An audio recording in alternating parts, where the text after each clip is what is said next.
Na majeraha ndani ya mwitu, majeraha ya wapendwa, majeraha ya watumishi wa Mungu wenzangu, ni machungu sana.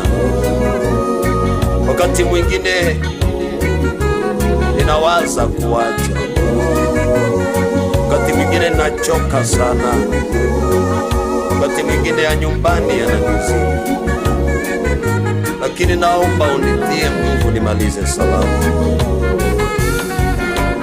Naomba Roho wako aniongoze katika safari, mwisho wangu uwe mzuri kuliko mwanzo, nisije nikaleta aibu katika msalaba, ili nijiaibishe lakini nisiaibishe msalaba. Wewe uliyenifilia ukiwa uchi, nikufananishe na nani? Hakuna kitu ulininyima ili niwe jinsi nilivyo.